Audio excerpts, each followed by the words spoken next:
Hey, beer appreciators! Sawasdee krab. Welcome to Beer Times Story, the platform where beer and brewing knowledge is shared.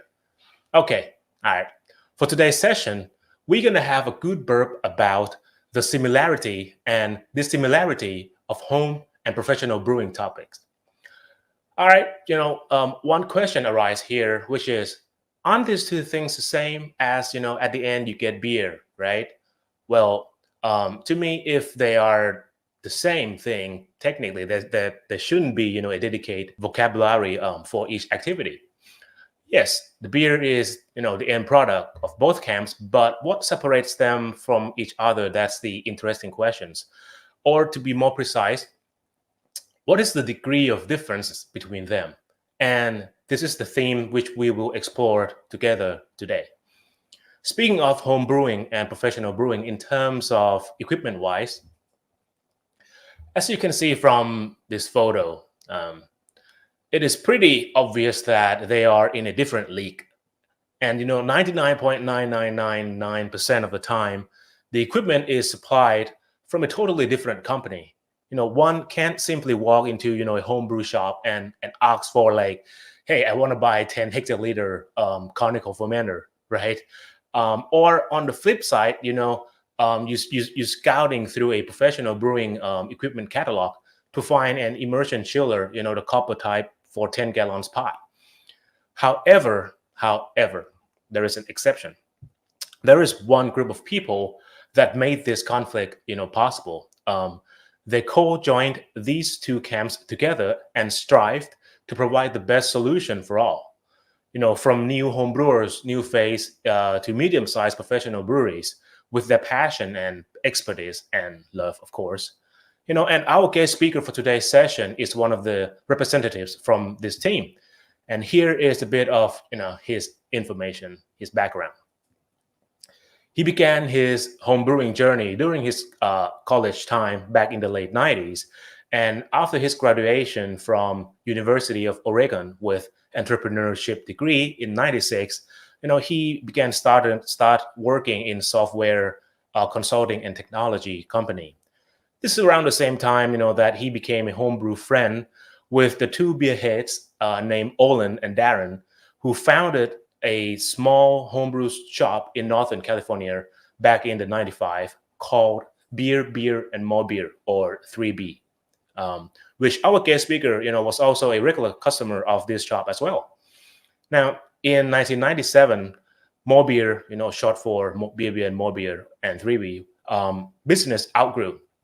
And the expansion is necessary. And at this point, he made a bold move, by quitting his day job, follow his passion in beer and home brewing, and join More Beer as a partner. And then he began, tackle the IT stuff and as well as doing the business online. Fast forward like 10 years later, in 2006, the company launched More Beer Pro that dedicates itself to supporting commercial breweries, and the rest is history. Things go full circle. They supply things for homebrewers, they supply things for professional side too. And our guest speaker, he sticked with More Beer ever since, and his current role is president of the company. So please welcome our guest speaker, Chris Graham. Hey, Chris. Hey, thanks for having me. Hey, man, thank you. It's appreciate to have you on. It is an honor. Same here. How are you doing? I'm good. It's afternoon here. It sounds like it's a bit of morning there. So I'm about to go have a beer after this, and you're probably having coffee. Yeah, you just sounds right. Perfect time for both. I wish I could have beer, but coffee sounds better. So you got to start. I also roast my own coffee, so I have my vices, and that's one of them. That's cool. That's cool. There's one question here, right off the gate. Probably not about the today's session, but are you still homebrewing, like regularly? A fair amount, yes. One of my colleagues and I do a video series, and so that really got me back into brewing quite a bit more. In fact, I've got a very light European lager in the keg or the conical right now, and I hope to keg it up tomorrow for the Fourth of July next week. Okay. So just a fun, easy to drink, crisp beer. So I've got 3 kegs going right now in the kegerator, and about to add 1 more. Right. And that kegerator is at your office or at your house? That one's at my house. We have 2 right outside my office door, though. They're not usually filled with beer, to be honest. At work, we don't tend to drink as much, but we make hop water a fair amount, and that's really delicious. That's cool. That's the great segue, to enjoy somewhat something that's close to beer, but don't get you crazy. It didn't drive you crazy. Exactly. We need to hydrate at some point. Yeah. Drink lots of great hot water. Okay. Chris, like before we head to today's main dish, I want to address you one of this question that I'm not sure. I think I cannot find some information about it, but how you discover home brewing and decided to stick with it, in the first place. It's probably a little too long of a story, but I'll give you the dumbed down version. Yeah, years ago, I'm hearing my mom talk about my parents when they lived in New Jersey before I was even born. And she said my dad had homebrewed with someone from work. So this is in the late 60s, probably. And some of the bottles were exploding in the basement. And that's the story she told me. And I'm like, you can homebrew beer? And I think I was 17 or so. And I got really excited and told my girlfriend at the time, hey, I'm going to buy my dad a homebrew kit for Christmas this year. Like any good male, though, I completely forgot about that over the course of 5-6 months, whatever it was. But that same girlfriend bought me a homebrew kit that year for Christmas. So that's really where the bug started. Gotcha. And it's like, it just predate your existence, and then it just carry through you, and then here you are, right? Exactly. It's funny how things come full circle. And I had asked him later, like, how long did you brew? And he's like, 1 batch. That Bach has a strong history, Yeah. Okay. Thanks. Thanks for this great story to begin the session. And all right. And the second one, before we enter the meat and bone of today's topic, what was it like? I mean, I'm just curious because reading through the histories of you and Mobeer that start back in like 1995, 99, 97 throughout the 2000s. What was it like, for you, working for Mobeer back in the day? Oh, it was a very different company back then. Oh boy, there's a very young me making meads. But we were very much a very small company at the time where we did everything. We took phone calls, took orders, went back, shipped the orders, placed POs, built things, welded. That's one of the fun things about this job. Over the course of, 20-something years now, I've learned all kinds of new skills, necessity being the mother of all invention, and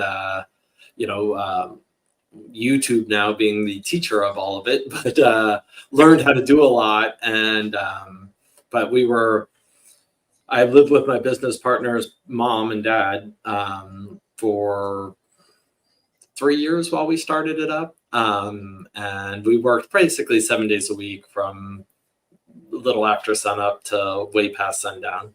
It's awesome. And at that time, you guys focus only, the idea of being a local homebrew shop, do you guys mainly focus on the Northern California part, or it just keep expanding to be the national thing?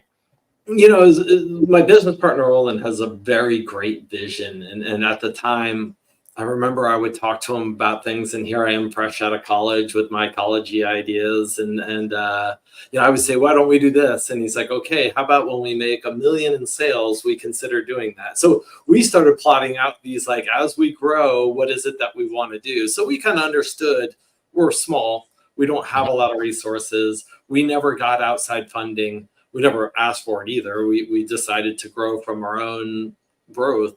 So we grew slow and steady. And then back then We focused on things that homebrewers would want that they probably couldn't get easily.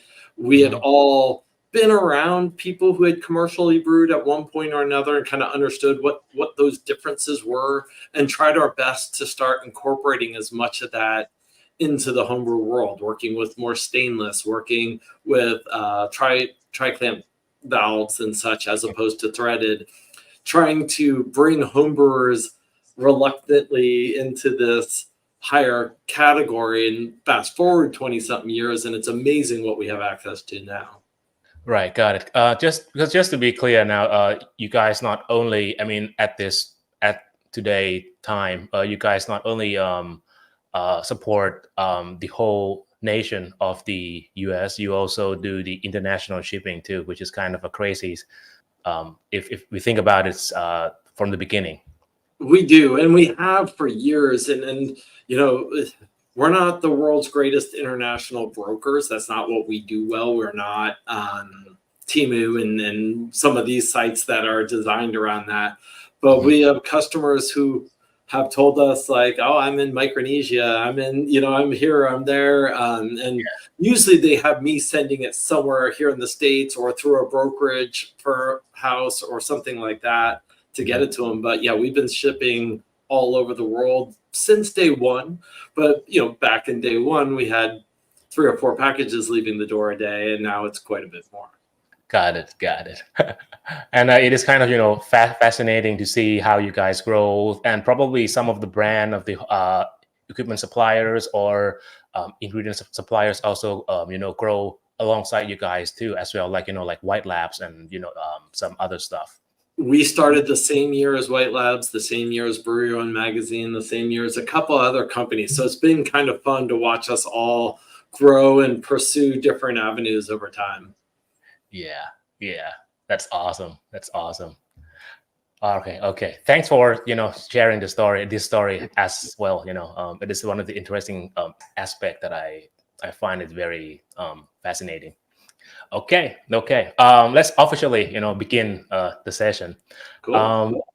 So, Chris, I think let's start off by talking about the commonality, between home and professional brewing first. So, from your perspective, what are the similarities between these two activities? I think they're extremely similar, or can be extremely similar.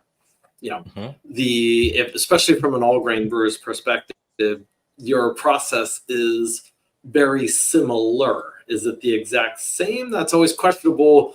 I like to reference homebrewing and cooking being very similar. We all cook at home. Hopefully we all cook at some point at home. Well, we all go out to eat or have friends who are chefs or whatnot.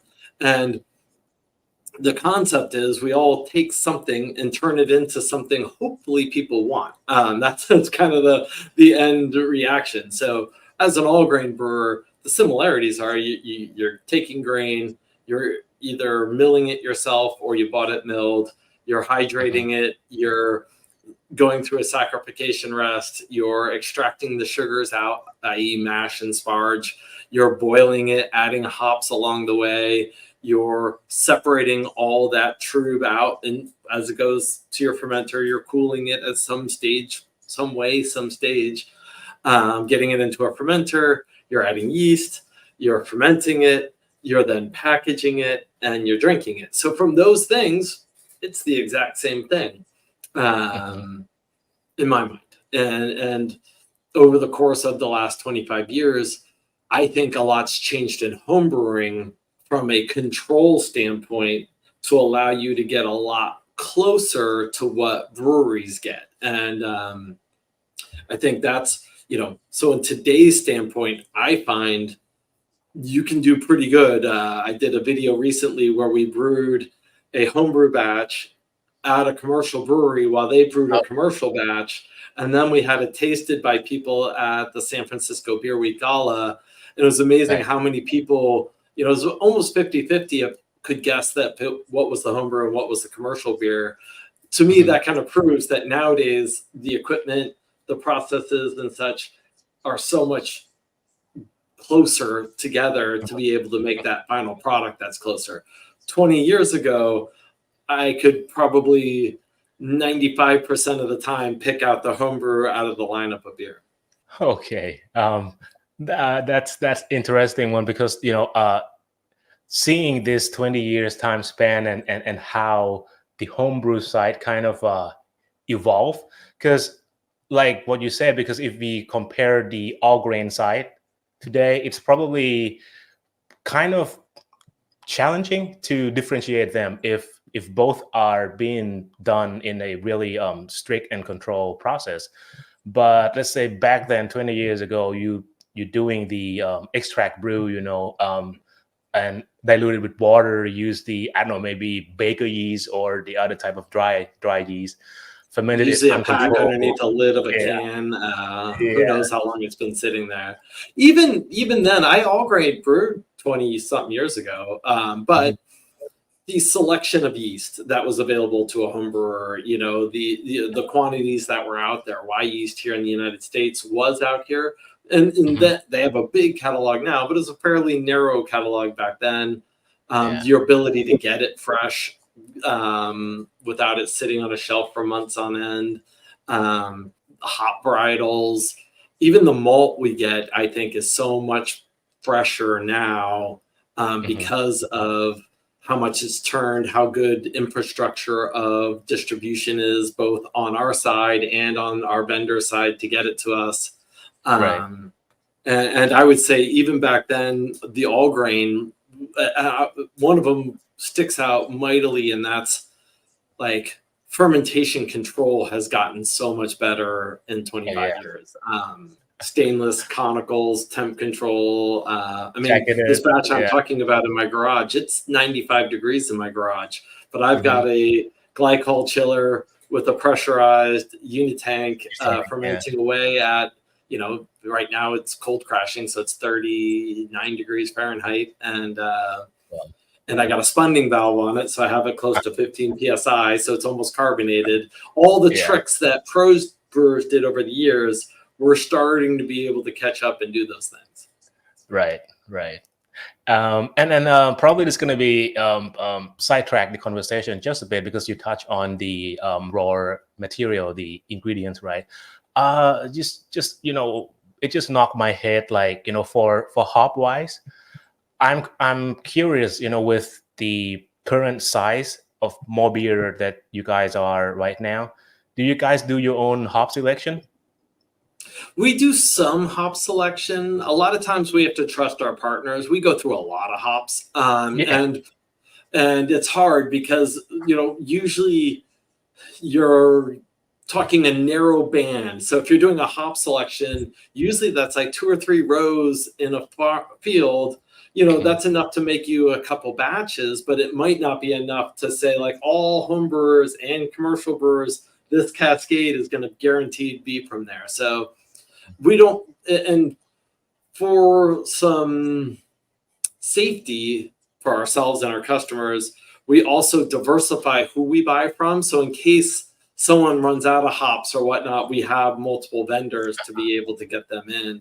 Now we are looking at, in the future, having a generic Citra hop, which we sell now, but then doing hop selection, because we've been invited many, many times by our vendors to come select which ones. So we've been contemplating doing that and having, very specific aroma profiles tied to them. But that would also mean they're kind of limited to how much can go around. Right. So it's like you guys are up there. You are able to do it, but it depends on how you're going to integrate it into your I think, like, supply chain program to customer. In a way, we do hop selection. Now, we're not going all the way to like what field, what row they're grown in, but a lot of times they'll say, hey, I have Mosaic at this price. And sometimes we're like, well, send us some. So at least we can, sample, we can warm it up, we can smell it. We do that all the time. Or send us, they might say, I've got 3 different lots of Mosaic or Galaxy or whatever. Send it to us, and we'll pick the one we think has the best characteristics. So in a way, we kind of do that just to make sure we're getting what we consider the best and the Right. most representative of that varietal. Mhm. But we're not in the field at harvest time saying those are my hops right there. Right. Just okay for now, but I want to do that, I guess. yeah, that's gonna be nice. I mean, if you guys actually can do it, and yeah, we'll look forward for what's gonna come up next from Mo Beer. Okay, thanks. So back to the stories. The commonality side, basically, what we kind of agree on is the general brewing process that involved in the process of making beer, of course. And what about in terms of equipment wise? Do you think like are there more common than what they are not? I would say my best guess is the average home brewer, taking Hmm. 100 home brewers, Right. the average home brewer has a lot more plastic than commercial brewers, whether that be a mash tun or tubing and hoses or whatnot. And that's Yeah. going to lead to differences. And it's not as durable, not as maybe more oxygen porous, more Mhm. maybe more vulnerable to scratching and leaching of flavors and leaching of colors and whatnot. So I'd say right there, that's the biggest difference. Is your average homebrewer isn't describing what I have in my garage, Right. because this is what I do, and if I'm going to do it, I'm going to do it right the way I want to do it. Oh, yeah. But if I was on my own, if this was one of my other hobbies, I would not have what I have. I get it. Mhm. It's a little bit ridiculous price wise. But the prices are so much closer now. So we do have home hobbyists who have incredible setups for under $3,000, which 3,000 US, which Right. sounds like a lot, but depending on what hobby, if you're really into golf, if you're really into music, those other hobbies are also expensive. But I would say, again, going back to the law of averages, you're going to maybe kettles that aren't quite big enough, that Mhm. need more volume, a Mhm. burner that isn't quite hot enough to really drive that rolling boil. Mhm. When they're cooling it, it's probably not as fast, using as cool of liquid. They're not using a plate and frame chiller. They're using a copper coil or a stainless coil, or maybe even just putting it in a bathtub or whatnot to try to cool it down fast. Um, Mhm. so when it comes to equipment, I think your brew house, which I was just describing, mash tuns, a lot of Yeah. times, at least here in the United States, homebrewers use a lot of coolers. Your picture in the beginning showed that. That was very common practice. They're very inexpensive. They hold heat well, but you can't add a flame. You can't adjust it. Once you set your temperature, you're locked in. Where commercial, it has its equipment. And what's interesting is we talk about something called house flavor when it comes to Yeah. brewery to brewery to brewery. And sometimes they're using the same equipment, and Mhm. yet they have a different house flavor. And it's like, okay, what causes that? And there's so many variables that can cause that, the brewer being the biggest one, or the process that the ownership wants to happen through there, the water profile, I could go down thousands of rabbit holes. But in terms of equipment, breweries are using, most of the time, very similar scalable size. Maybe some are more automated than others. Maybe some are newer or older than others. But for the Mhm. most part, it's almost always stainless steel. It's almost always insulated mash tuns with rakes on the bottom and stainless wedge wire false bottoms that hold the husks out great.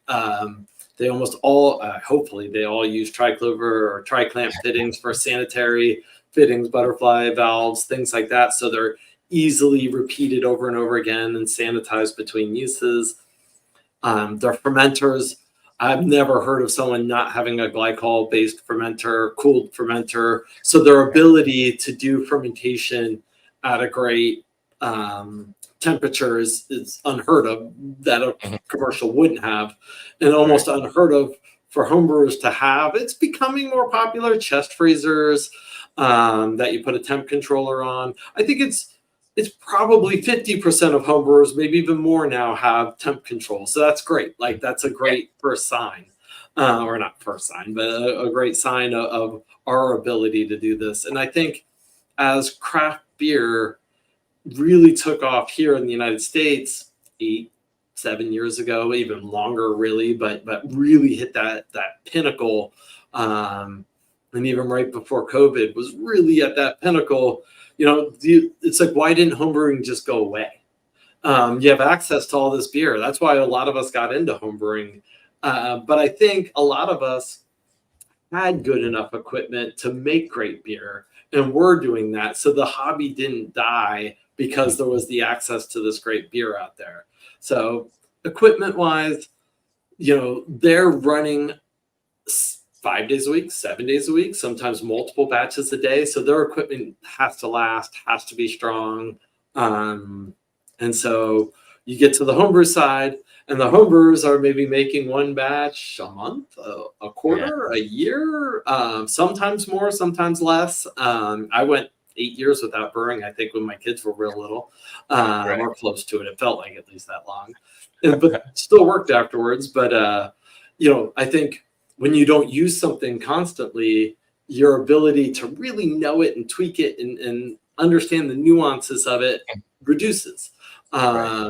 So on the commercial side, these people, whether they're the head brewer, or shift brewer, even just the people who help out, do it so many times that it becomes second nature to them. Right. Sorry, that was a long-winded answer.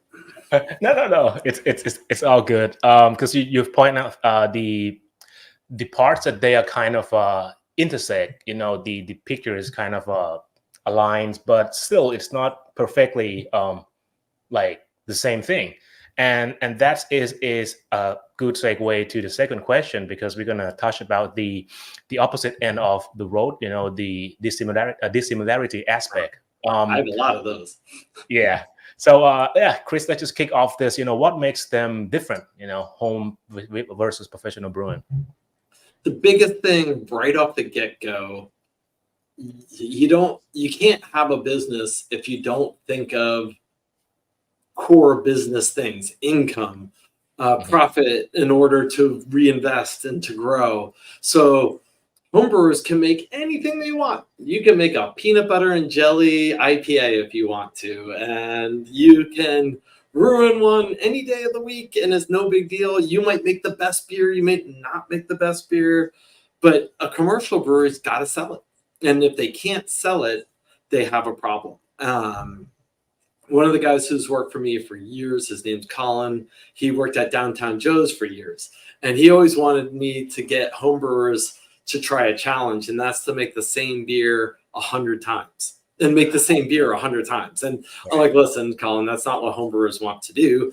But even trying to make the same beer 5 times will teach you a lot about how fast things can get off of tolerances. You think my gravity needs to be here, but oops, I'm here. Oops, I'm here.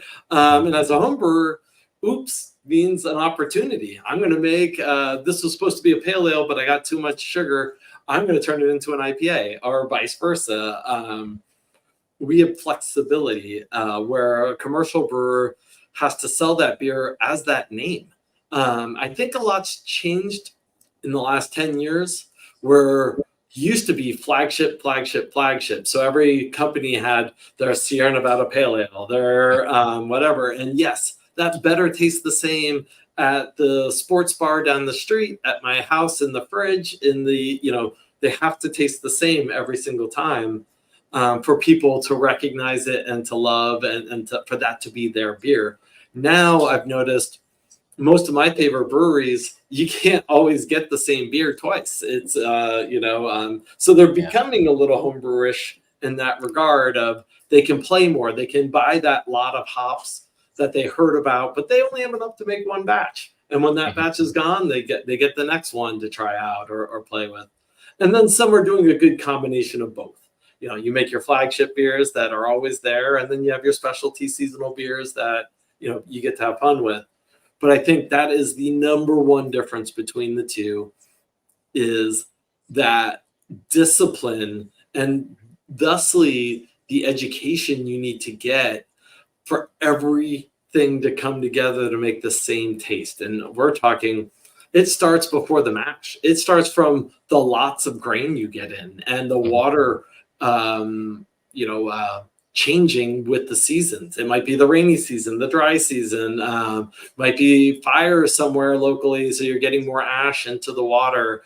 All those things make profound differences, and that's why many commercial brewers just strip the water clean and then add the chemical or add minerals back to it to redo it. Where some homebrewers do that. I do it. I have an RO filter at home for my drinking water, and I just use the same water. But not everyone's going to do that. And I don't want everyone to think they have to do it, because I guarantee you a lot of homebrewers would be like, I'm done if you're going to make me do all that.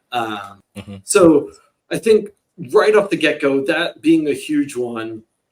And the biggest place I see it where it's the most important is you own a bar. You're a brewery, but with a bar where you're serving people. And someone comes in and says, I want your blank IPA. And you give it to them. And they're like, oh, that doesn't taste normal. And like, that'd be the worst feeling in the world. So that's number one. Number two is you can't be, because of all those things, you can't change. You can't be on the fly and have fun. And, that my wife called and I needed to do this for 45 minutes. So I'm coming back to this. No, everything has to go to plan. And then you have to understand when it doesn't go to plan, how do I handle that? I got too much sugar, yet how do I dilute back properly? I got too little sugar. How do I bump that sugar level up in a way that the flavor profile is going to remain the same? This lot of Cascade hops has different aromas. It's maybe a little spicier. What are we going to do with this to make that final product come out the same way it always did? And I haven't even gotten to probably like the biggest thing that I think most of us as homebrewers have the easiest time with relative is yeast and management of yeast. And, I hear a lot of brewers over the course of their career call themselves yeast farmers.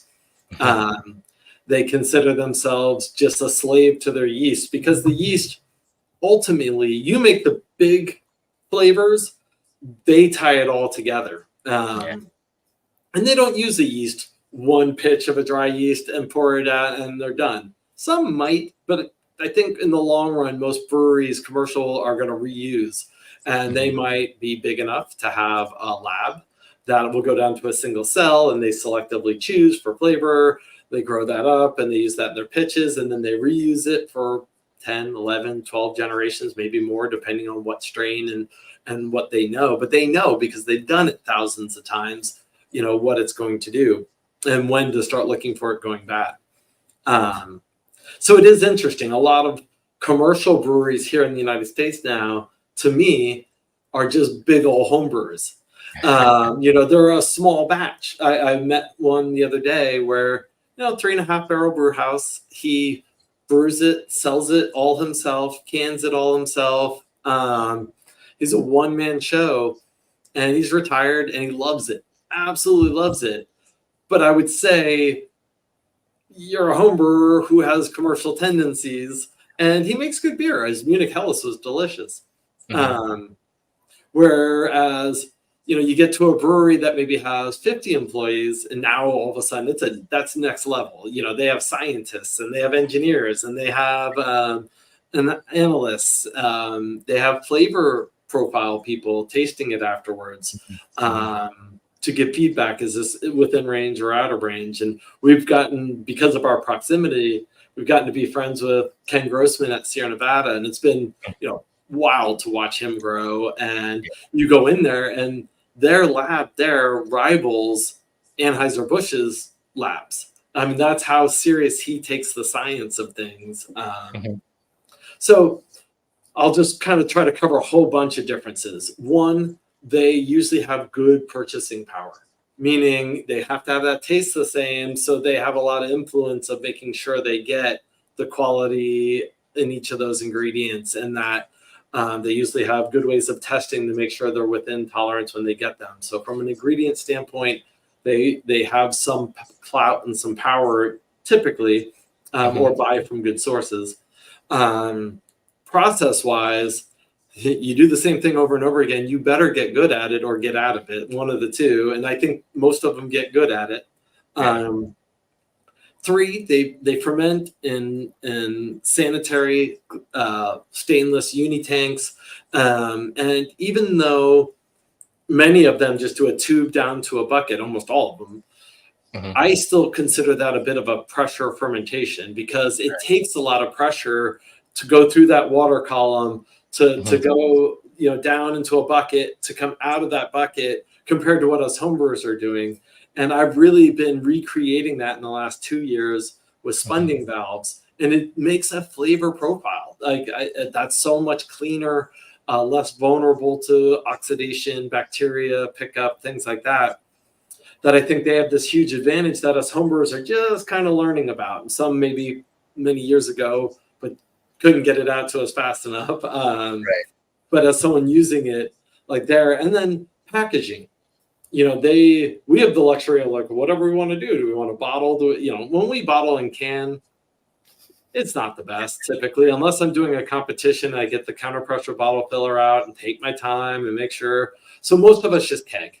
It's so much easier. We're serving it to ourselves, and we can get pretty good at that. I think we can get just as good as they are, except we don't have a $50,000 machine that caustics and acid rinse and all of this, proper timing and all that. We have our arms, and we have Star San or whatever we have access to locally. But I think the people, the process, and the repetitiveness is the cornerstones of the differences. Again, right. Long answer, and I apologize. No. It's all good. Because you touch about the business side, which homebrewers probably is not even in the glimpse of their mind that they have to care about it. But yeah, some may be like, cost conscious, try to spend not too much for, over things. But yeah, if you're going to be the commercial side, the professional one, the business is number one thing. And I think they also have to involve in all those, the paperwork, the process with the government, the TTB in US too, right? And I was going to say, I should have mentioned that they have rules. We don't have rules. Luckily, as long as we made alcohol, we're generally safe. We've made enough alcohol because no known pathogen can live in alcohol. So for the most part, we're safe. They have to do, here in the United States, TTB. Some have to comply with FDA. Not most of the small ones don't. But you also knowing you're giving this to someone else, and you're not just giving it to them, you're selling it to them. You're opening yourself up to lawsuits. You're opening yourself up to anything. So, like any food manufacturer, because that's essentially what you are, you have to do generally accepted practices and understand what those are, and have quality control and have processes. And you're right, you spend a lot of time doing paperwork. Yeah. And I also find that, even though we have a similar, brewing practice, but on the commercial side, that you say they're going to do it over and over again, repetitively, same batch. They are on top of the game on their equipment and process. And, even small things like the cleaning phase. We homebrewer, we have hands and scrubbies and scrub all those stuff, right? The commercial side, they probably take time doing things a bit more complicated. They do, the pump CIP and all the caustic and all the chemicals, and it's kind of a same idea but different way to tackle it, to make it suitable for each of the activities characteristic, I would say. I was going to say, take your big brewery. They have people who only know how to clean. They don't know how to brew. They don't know how to package. They don't know how to do anything else. They come and they clean sections. They may not even know how to clean the whole thing. They know how to clean the heat exchanger or the fermenter. You take a small brewery, you're going to have to learn it all. The beauty, though, is most of the time, not all the time, the small breweries have access to the same chemicals as the big breweries. So that part's at least a levelizing thing. Now, most of us homebrewers don't touch those because now Yeah. you're into the world of caustic and Right. peracetic acid Yeah.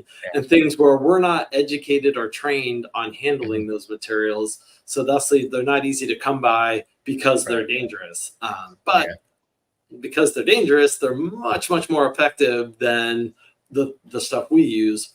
So we have to be a little more diligent about getting rid of it. And I'd say probably the biggest place I think homebrewers often fail in their sanitizing abilities is between the boil and the ferment, whether Okay. that be the cooling that they do, whatever that cooling might be. It might be counterflow, it might be a plate and frame chiller, it might be, you take that on commercial, it's almost all plate and frame. Yeah. I've only seen a few crazy small setups that haven't been plate and frame, but Okay. their plate and frame is you take them apart. So when Yeah. you do take them apart, you get each plate and a gasket in between each one, and you can see the Right. scattergram, and you can scour them down with those scrubby. In fact, I've heard lots of horror stories of somebody accidentally putting them back together with the scrubby in there, and they're wondering why they keep getting infections. Um, Yeah. so usually a hangover is involved in that story. But their ability to truly clean and sanitize their heat exchanger is far greater than ours. I use an immersion chiller because Mhm. at least then I can stick it in the boiling liquid again. I can Right. see the outside, and I'm going to boil it usually 20 minutes, so I know just that alone will do most of the sanitizing for me. Mhm. But from a process control, if you're going to pick up bacteria and that bacteria is going to grow, it's not going to grow at a boil. It's going to Mhm. grow at those warm temps before the yeast is really taking off and controlling that liquid. Got you. And you also mentioned, like you gave an example from the one of the beloved Sierra Nevada, right?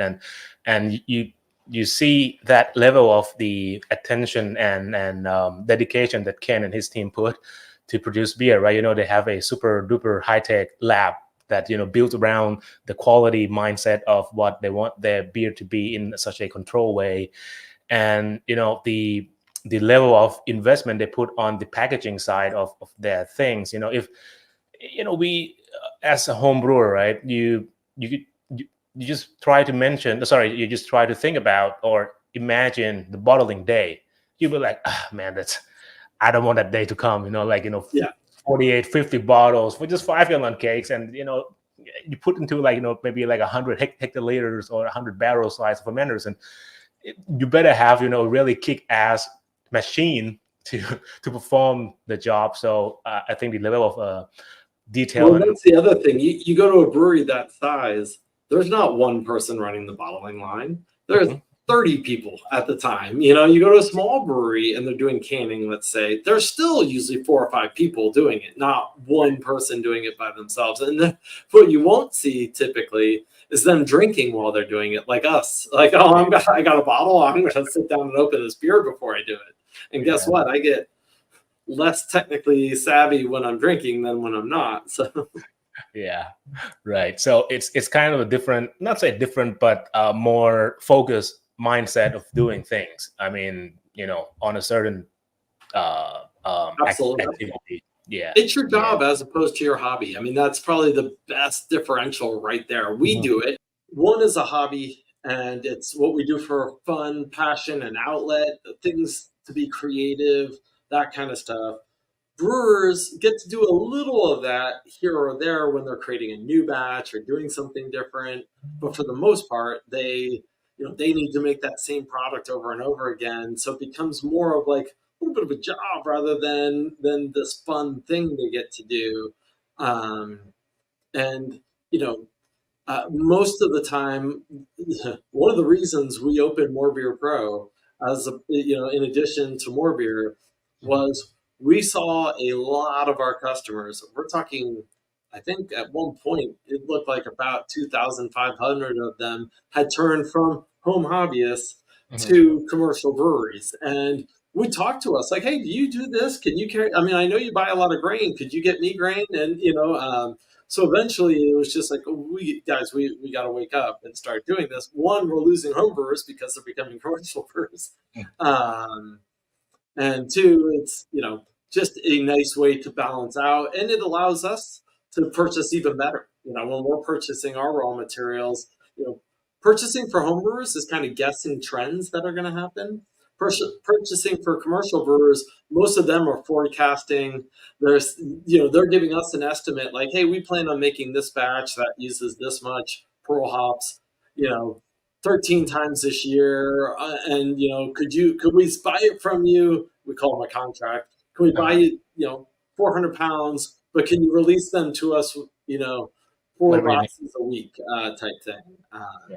So from a predictability standpoint, commercial customers have some pretty nice advantages because they don't get to just say, "Hey, this week we're going to brew a pilsner." They don't do that. They have, spreadsheets and planning Schedule. software that says Yeah. you need to be brewing this now before it runs out of stock. Then, Gotcha. And I think I rarely heard that commercial brewers or breweries have the kitchen sink batch or something like that, right?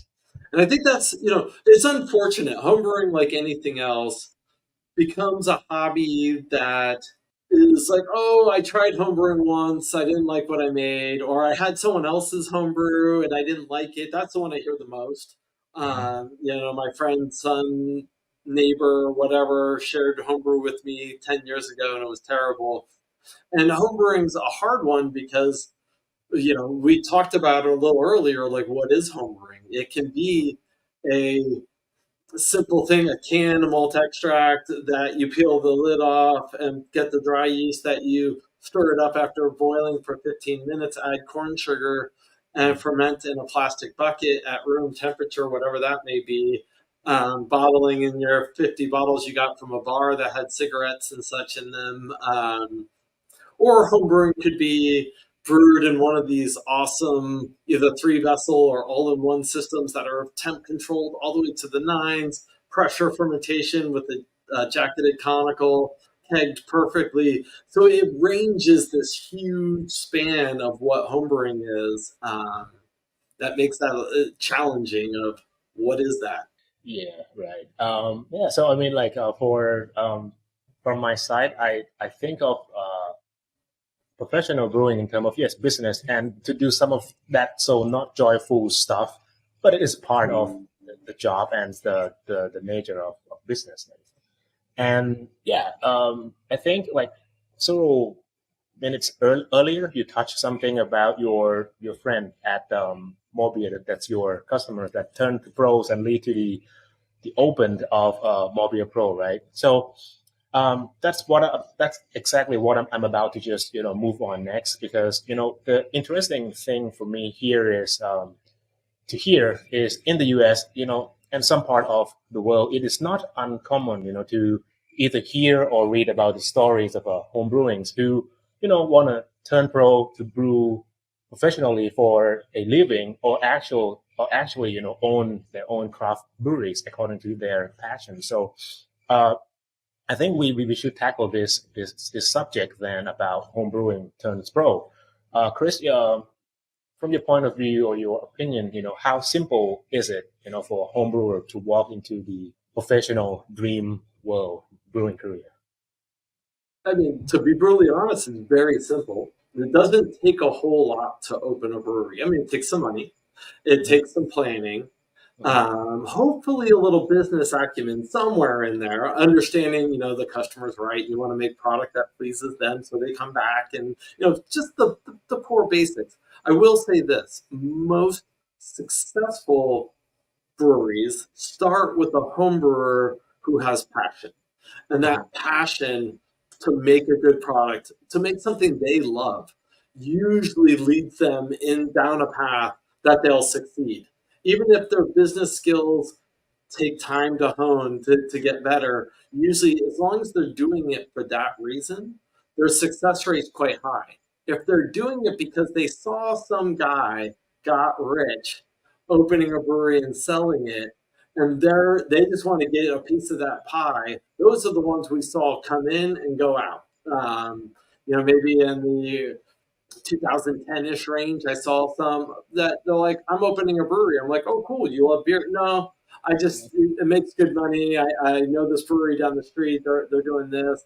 And then when Ballast Point sold for $1 billion and Lagunitas sold for $2 billion, and like just these crazy money brought in even more of that. It got big companies looking. It got, food companies going, hey, what's going on with this craft beer?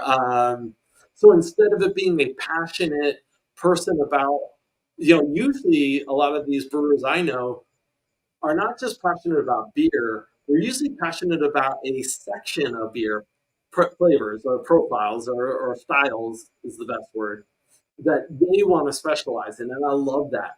We have a local brewery who specializes in IPAs, and that's okay. Everyone does IPAs now, right? But they only do clear IPAs.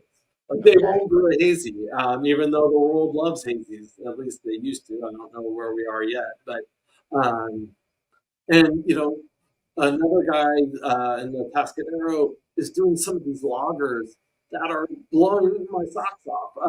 And it's, that I've talked to him at a couple beer shows where he's like, yeah, that's what I love is, a good European continental Pilsner is like my passion. Yes, I make IPAs. Yes, I do these other beers, but that's the one. And he's like, it took forever for his customer base to start trying them and buying them over and over again. So it used to be his IPA was his number one seller for years, but he would always keep making this one, Dortmunder or whatever it was that he was passionate about.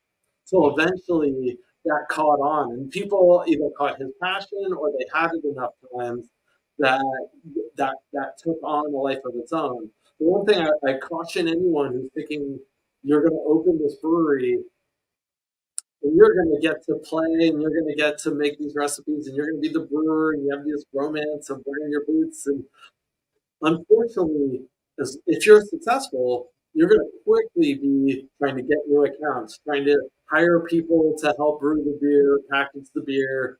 But that's where you got to be careful is if you let the quality that you strive for, the passion that you had, if you let that kind of go, that's where I see a lot of breweries pledge, fail at some point, or at least have a hard time and need to correct.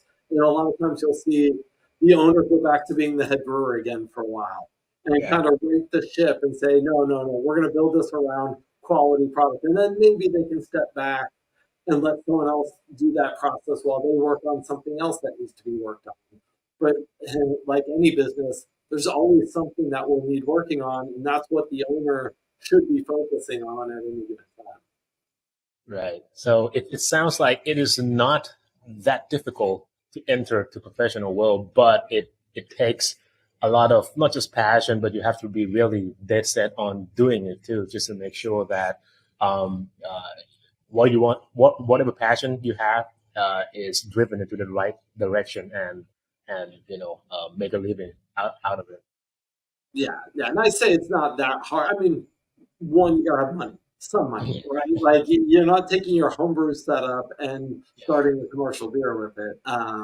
So in the United States, you're talking. I would say the lowest I've ever heard of is maybe $50,000, but probably more like 100,000 or more. So most of these people are getting investors, and that's not such a bad thing, especially if that investor maybe knows accounting or knows something that they can be not only an investor in the business but a help, a business help, something of a help as it grows. I know a couple breweries who funded off of their customers. They started very small and they sold ownership of the brewery to customers in small chunks, so the customer felt more tied to them.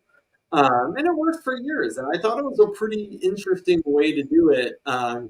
It definitely kept them loyal to them as a brewery too, because they had a small stake in it. But it's overall, you got to buy, have a place to rent or own to put the brew house, have the brew house, and then outlets to sell the beer. You don't have to sell yourself or pour there. You can sell to distributors, you can sell other ways, but they take money. So if you can pour yourself, if I can brew a beer and pour it, I'm going to make the most amount of money. in that transaction than I am if I have a distributor, a driver, et cetera, et cetera. Got it. And yeah, I think next question is going to be a follow-up questions. You've touched a bit about it because throughout this close to 30 years with more beers and still counting, right? You mentioned that okay, around 2005 and 10, a lot of your customers turns pro, and I'm interested to hear some story, like just a brief one of your homebrewers customer who decided to turn pro. What would their path like according to what you have observed? You mean like what did they do in their life beforehand? Uh-huh. Like Sorry. we'll use my friend Jamil who opened Heretic. Okay. He sold it since, but we called him the Pope for a while, and he was a software engineer. Big companies, very smart guy. Um, I'll tell a story about how I met him. He came into our retail store years ago, and he said, "If you had a better website, I wouldn't be wasting your time." And long story longer, I basically we became great friends. He helped me write our first good website. We had a website before then, but he helped us write our first good one. Um, we met all the time, but he was homebrewing avidly, and I remember him saying, "How do I take a medal in a contest?" And we've just had these conversations about Mhm. repeatability and understanding what makes the flavors and understanding what judges are looking for, i.e., the audience. You know, and then he placed in his first, one that he got a medal back, and he thought that was the coolest. And the next thing I know, he's winning the Nikasi Homebrewer of the Year award, the California State Homebrewer of the Year award. We're calling him the Pope on a podcast because his knowledge, and he's just a passionate, smart guy um, who had a vision of I can do this, and he really bootstrapped it. He did it well. He leveraged a situation where he started brewing in another brewery. So he didn't have to buy the equipment. He didn't have to put this huge capital expense to get going. He could test the water, see if this Right. concept called Heretic could take off. And it did. And then eventually he outgrew that place, built his own big place because he had the cash flow to do it, made a great restaurant, made a nice name for himself and his family. And I think that's just one of a billion stories of Mhm. people who we know. One guy who went to the high school down the street from me, I saw him in Washington, D.C., and he yells over, he's like, "Hey, Chris, I don't think you remember me, but you sold me a brew sculpture years ago. I started a brewery called Mike Hess Brewing, and now I drink Mike Hess Brewing all the time out of San Diego." And it's just fun to see different walks of life from engineers to musicians to whatever.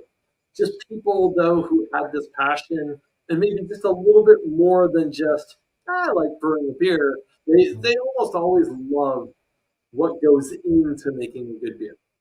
Right. Got it. And Jamil's story is one of the interesting and I would say eye-opening one too, because yeah, he was dominating all of the contests in home brewing and wrote a book and opened up a brewery that's one of the most successful one during the time that he was there, right? And yeah, and thanks for sharing the stories of how you guys met.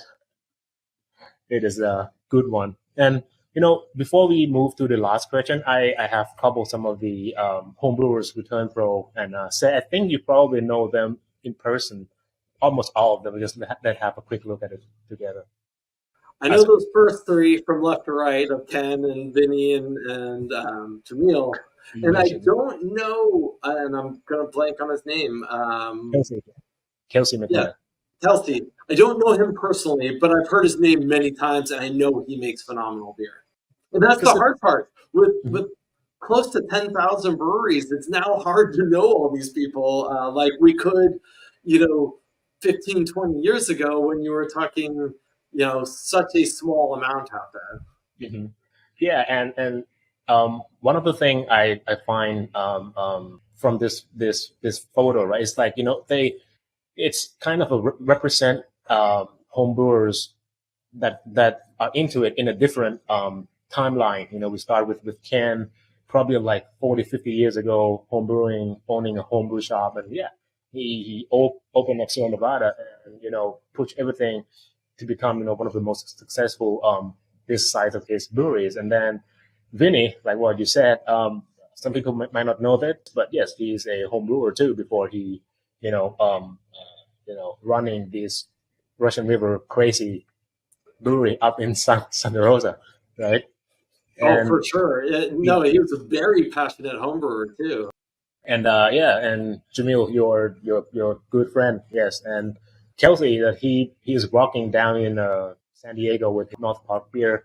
Yeah, he has a pretty rad story about being a home brewer too. So yeah, all of this, I think they have like tons of a passion and love over beer, and they were being dead set about it, and pushing it through, and represent their passion by all of the beers that they do professionally. Yeah. Totally agree.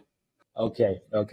All right. I think to close this session, and this is probably going to be a reverse questions from my previous one, is that Chris, have you ever heard, like on the flip side, have you ever heard or encountered a professional brewer who made a U-turn and say, okay, I'm done with this part of the world, just go back to be a home brewer? Sort I've heard of a lot of home brewers or commercial brewers who have brewed. They've moved on within their company to running the business, developing this, maybe doing a small batch here or there for a seasonal thing. Who later go back to homebrewing, like as a fun thing. And because they don't get the creative outlet, they don't get the ability to play.